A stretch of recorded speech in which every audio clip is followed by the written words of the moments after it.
Hey.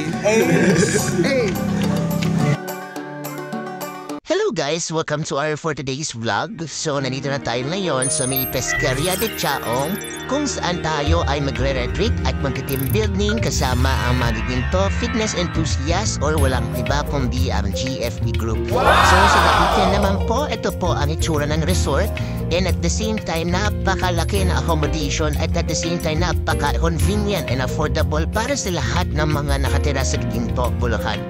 Ang Pesqueria de Chaong Resort ay isang kilalang pasyalan na matatagpuan sa Ginto, Bulacan. Isa itong resort na nag-aalok ng iba't ibang mga pasilidad at aktibidad na pwedeng pagdausan ng mga pamilya, kaibigan at mga grupo para sa mga kasiyahan at pahinga.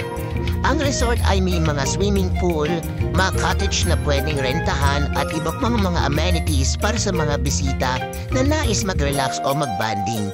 Kilala ito sa pagiging isang magandang destinasyon para sa mga nais magdaos ng mga okasyon tulad ng kasalan, karawan o makaganapang pampamilya. Kung ikaw ay naghanap ng isang lugar kung saan makakapag-relax at magsaya kasama ang mga mahal sa buhay, mga kaibigan o mga kamag-anak o paisang pamilya na malaki, ang Pesqueria de Chaong Resort ay isa sa mga paboritong destinasyon sa Ginto. So try nyo na guys!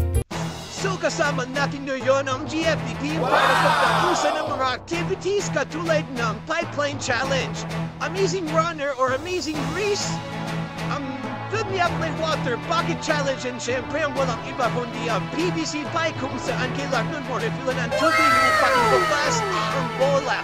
So ito na guys, interview na natin sila. Hi. Hello! Hello.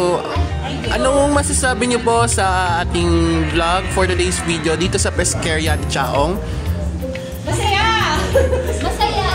Enjoy! Oh, any recommendations or any suggestions or may masasabi ba kayo sa ating today's activity and everything? Recommend ako. Para hindi masaya. So ano pang iniintay nyo guys? Book now and have an appointment here at Pesqueria de Chaong, Ginto, Bulacan. So enjoy guys and salamat po. Thanks for watching. Please subscribe.